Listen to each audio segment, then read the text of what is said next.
Programa 21. Triangulaciones simples de los polígonos convexos. En este video se explicará y ejemplificará qué es una triangulación simple en los polígonos convexos. El cubismo fue un movimiento artístico que se desliga completamente de la interpretación o semejanza con la naturaleza.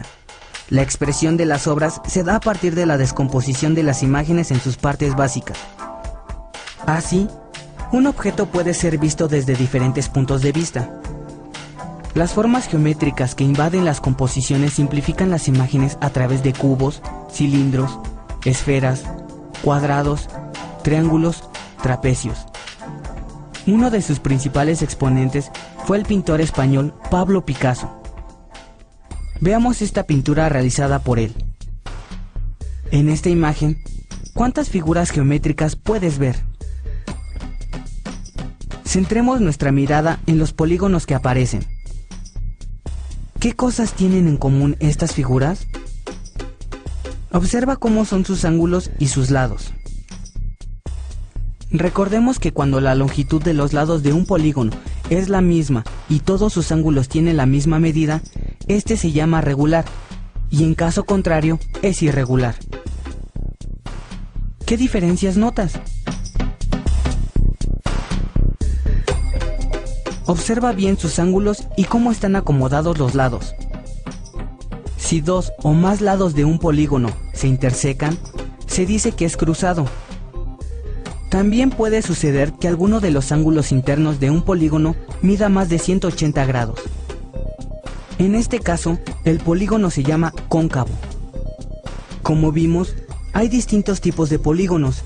El que vemos ahora se llama convexo y se caracteriza porque cada uno de sus ángulos internos mide menos de 180 grados y sus lados no se cruzan.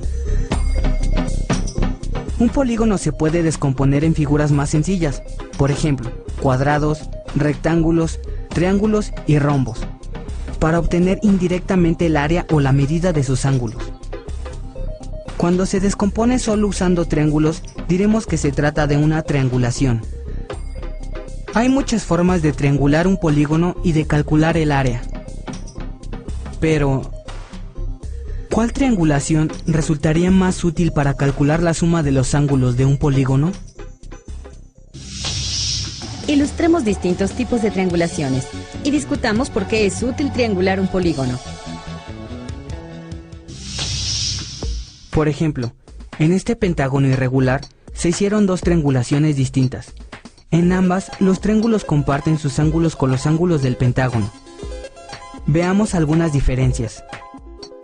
Los ángulos que están marcados en la figura son aquellos que comparte el polígono que dividimos con los ángulos internos de los triángulos.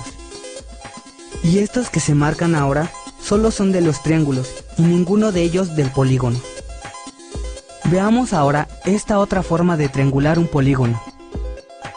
Observa cómo todos los ángulos de los triángulos forman parte de algún ángulo del pentágono.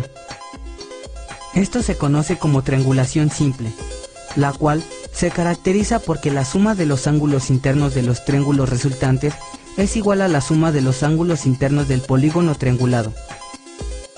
Además, en esta triangulación se tiene el menor número de triángulos que pueda tener un polígono convexo. En cualquier polígono convexo se puede hacer una triangulación simple. Para hacerlo, se fija un vértice y este se une con segmentos de la recta a los vértices restantes. En el primer caso, coincide la suma de los ángulos de los triángulos con la suma de los ángulos del polígono. En el segundo, la suma de los ángulos de los triángulos es mayor que la suma de los ángulos del polígono triangulado. Esto es lo que hace la diferencia entre una triangulación simple de una que no lo es. Geometría y el mundo. Es un libro escrito por José Antonio de la Peña. En él encontrarás muchas sorpresas, como la relación entre la geometría y el arte. También aprenderás la importancia de medir y cómo usar un plano de tu ciudad.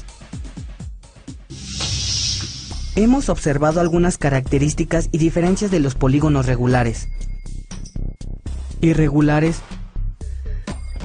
convexos y no convexos. Aprendimos que una triangulación simple se tiene cuando la suma de los ángulos internos de los triángulos resultantes es igual a la suma de los ángulos internos del polígono triangulado.